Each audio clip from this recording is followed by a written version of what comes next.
Pada video ini, kita akan mempelajari mengenai bab 11 terkait analysis of variance. Jadi, kita akan mempelajari bagaimana cara untuk menggunakan analisis varian satu arah untuk menguji perbedaan di antara rata-rata dari beberapa populasi, atau kita sebut juga sebagai kelompok, tanda kutip, dalam bab ini. Jadi, di sini sebenarnya kita belajar mengenai ANOVA. Jadi ANOVA itu singkatan dari Analysis of Variance. Nah, hanya saja untuk di bab yang ini kita akan mempelajari khusus yang one-way ANOVA. Jadi ANOVA itu terdiri dari 3, one-way ANOVA, randomized block design, dan two-way ANOVA. Nah, di sini kenapa disebut sebagai one-way? Karena kita cuma mau lihat terkait satu hal ya. Jadi di sini kita akan melihat yang one way saja di bab ini. Dan di one way itu sendiri terdiri dari F-test atau uji F. Kemudian ada yang namanya Tachy-Kramer multiple comparison. Lalu ada yang namanya Levin test for homogeneity of variance. Nah, yang kita pelajari hanya terkait yang F-test dan Tachy-Kramer multiple comparisons di bagian one way ANOVA. Nah, secara umum, one-way ANOVA ini kita gunakan untuk mengevaluasi perbedaan antara rata-rata 3 kelompok atau lebih. Jadi kelompok yang kita cek di sini itu 3 atau lebih. Kenapa enggak 1 ya? Kalau 1 berarti kita pakai yang one sample test yang kita pernah pelajari sebelumnya. Kalau 2, kalian cukup pakai yang two sample test.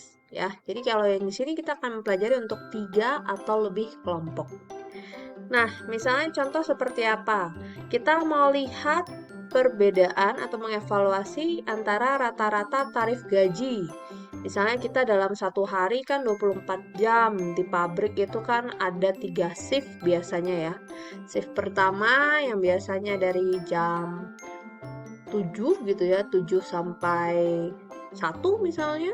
Terus habis itu shift kedua jam 1 sampai 7 lagi gitu misalnya. Dan ketiga terus 7 lagi sampai 1 malam. Misalnya seperti itu. Lalu bisa juga untuk jarak tempuh. Misalnya kita ada 5 merek ban yang kita mau tes. Ya, merek 1, merek 2, merek 3, merek 4, dan merek 5. Kita tes mereka itu punya uji jarak tempuhnya seberapa jauh ya, seberapa kuat dia untuk menempuh jarak tertentu misalnya. Ya. Nah, di sini kita akan menggunakan beberapa jenis asumsi ya. Yang pertama adalah populasi yang kita uji ini ya dari semua kelompok ini masing-masing itu berdistribusi secara normal. Kemudian asumsi berikutnya adalah si populasi ini memiliki varian yang sama. Jadi kita anggap kelompok 1, 2, 3, 4, dan seterusnya variannya sama. Ya, ingat varian itu kan merupakan simpangan dikuadratkan, simpangan baku dikuadratkan. Lalu sampel diambil secara acak dan sifatnya independen. Jadi tidak ada sangkut paut dan tidak ada pengaruhnya antar satu merek dengan merek yang lain misalnya, atau satu kelompok dengan kelompok yang lain. Ya. Nah, hipotesis yang kita gunakan masih sama, masih tentang H0 dan H1. Di mana H0 ya, ini perbedaannya karena kita ada 3 atau lebih kelompok, kita anggap di H0 bahwa semua rata-rata populasi itu bernilai sama. Jadi kita bisa mengatakan tidak ada variasi rata-rata di antara kelompok-kelompok tersebut. Makanya kita sebut H0-nya adalah mu1 sama dengan mu2 sama dengan mu3 sampai kelompok yang terakhir. Ya, kita anggap sebagai C. Lalu H1-nya berarti kita menganggap bahwa setidaknya ada satu rata-rata populasi yang berbeda. Jadi ini tidak sama dengan mu1, tidak sama dengan mu2, tidak sama dengan mu3, tidak sama dengan mu yang terakhir. Ya, ini ngomong setidaknya ada satu aja rata-rata populasi yang berbeda. Jadi bisa seperti mu1 sama dengan mu2, tetapi mu2 tidak sama dengan mu3. Itu bisa. Atau mu1 tidak sama dengan mu2, tetapi mu2 sama dengan mu3. Itu bisa. Ya. Jadi intinya tidak berarti bahwa semua rata-rata populasi berbeda. Ya, ada kemungkinan beberapa pasangan mungkin sama. Jadi di sini menariknya adalah H1 kita tulis dalam bentuk kalimat. Tidak semua populasi, rata-rata populasi itu sama. Ya, ini kalimat H1-nya. Nah, ini adalah bentukan dari kemungkinan hasil yang akan terjadi di dalam one-way analysis of variance kita, atau one-way ANOVA. Ya, ketika kita mengatakan bahwa H0 adalah mu1 sama dengan mu2 sama dengan mu3 sama dengan mu yang terakhir, maka bentukan dari kurva yang terjadi akan seperti ini. Ya. Jadi kita melihatnya mu, bukan variansnya di sini. Ya, mau dia variansnya lebih besar, lebih kecil, tapi yang penting rata-ratanya sama. Nah, kalau yang H1 bentukannya seperti ini. Ya. Bisa saja mu1, mu2 sama gitu ya. Tapi mu3-nya beda, jadi dia beda sendiri warna biru. Atau semuanya beda, jadi bentukannya akan seperti ini. Ya, itu yang mungkin terjadi. Nah, di sini sebenarnya total variasi itu dapat dibagi menjadi dua jenis. Ya, total variasi kita sebut dengan SST. Ya, itu merupakan penjumlahan dari variasi karena faktor atau kita sebut SSA, atau variasi karena adanya random error atau kita sebut sebagai SSW. Ya. Jadi total variasi adalah variasi agregat dari nilai data individual di berbagai tingkat faktor. Variasi agregat SST. Sedangkan kalau SSA, ini kita sebut sebagai among group variation, ini adalah variasi antara rata-rata sampel faktor. Oke. Kalau yang SSW atau kita sebut sebagai within group variation, ini adalah variasi yang ada di antara nilai data dalam tingkat faktor tertentu. Oke. Jadi ini rumusnya. Ya, singkatan dari SST itu adalah total sum of square atau kita sebut sebagai square of total sum total. Lalu SSA itu adalah sum of square among group. Terus SSW adalah sum of square within groups. Ya. Jadi kalau kita analogikan sebenarnya SST itu seperti ini. Oke. Jadi dia akan melihat ya kan setiap grup itu sebenarnya punya data. Datanya itu kalau grup 1 kita lihat yang warna hijau, grup 2 yang warna pink, grup 3 yang warna biru. Ini sebaran datanya.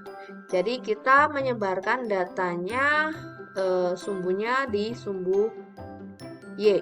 Ya, bukan sumbu X. Biasa kan datar ya, karena ini ada beberapa grup, kita bikin semacam box plot tapi yang tegak lurus. Nah, di sini sebenarnya kan setiap data ini itu nanti kan kita rata-ratakan. Lalu rata-ratanya, rata-rata grup 1, rata-rata grup 2, dan rata-rata grup 3 itu kita rata-ratakan lagi. Sehingga kita muncul yang namanya ada X bar karena barnya ada 2. Nah, di sini dia akan melihat variasi yang terjadi antar setiap data yang dimiliki oleh setiap grup dibandingkan dengan rata-rata dari rata-ratanya, ya, si X bar-barnya ini. Makanya rumusnya menjadi, misalnya grup 1 data pertama kita kurangkan ya dengan rata-ratanya, X bar-barnya. Lalu kuadratkan. Tambahkan lagi dengan grup 1 data kedua, kita kurangkan dengan X bar-barnya, dikuadratkan. Tambahkan seterusnya sampai grup 3 data yang terakhir, kita kurangi dengan X bar-bar, lalu dikuadratkan. Itu SST. Nah, kalau kita berbicara dengan SSA itu dia melihat error yang terjadi atau variasi yang terjadi dari rata-rata setiap grup dibandingkan dengan X bar. Ya. Jadi grup 1 kan punya rata-rata, kita sebut sebagai X bar 1. Grup 2 punya rata-rata, kita sebut sebagai X bar 2. Grup 3 juga punya rata-rata, kita sebut sebagai X bar 3. Nah, setiap X bar dari masing-masing grup kita bandingkan dengan X bar-barnya. Sehingga rumusnya adalah N1, jadi jumlah dari grup 1, jumlah sampel di grup 1, kali X bar 1 kurangi X bar dikuadratkan. Lalu tambahkan N2 dari grup 2 kali X bar 2 kurangin X bar dikuadratkan. Lalu tambahkan N3 ya kali X bar 3 kurangi X bar lalu dikuadratkan. Kalau ada 10 gimana? Ya gitu terus sampai X yang ke 10 atau grup yang ke 10. Nah, kalau SSW apa dong? SSW dia akan melihat per grup ya. Jadi setiap grup ini kan punya rata-rata, tapi dia punya data juga. Misalnya grup 1, dia punya data 1. Data 1 akan dibandingkan dengan rata-rata dari grup 1. Lalu data 2 kita bandingkan dengan rata-rata grup 2. Data 3 kita bandingkan dengan rata-rata grup 1. Sorry, rata-rata data 2 kita bandingkan dengan rata-rata grup 1 ya. Nah, yang grup 2 juga sama. Data masing-masing dari grup 2 kita bandingkan dengan rata-ratanya grup 2, X barnya grup 2. Sama juga halnya dengan yang ketiga. Jadi nanti rumusnya X data pertama, ya grup 1 data pertama, kita kurangkan dengan X bar 1 dikuadratkan. Tambahin dengan X dari grup 1 data kedua, kita kurangkan dengan X bar 1, okay. X bar 1 lalu kita kuadratkan, oke. Lalu kalau ini dia bacanya ini ya, depan ya, depan itu adalah si data keberapanya, lalu si belakangnya ini adalah grupnya ya. Jadi kalau yang di sini gimana? Berarti data pertama grup ketiga kita kurangkan dengan si X bar yang ketiga lalu dikuadratkan. Gitu terus. Nah, di setiap SSA dan SSW ya sebenarnya bisa dirata-ratakan lagi. Jadi SSA kalau kita buat tanda kutip rata-ratanya ini akan menjadi MSA atau mean square amount. Jadi rumusnya adalah SSA dibagi dengan degree of freedom dari si SSA.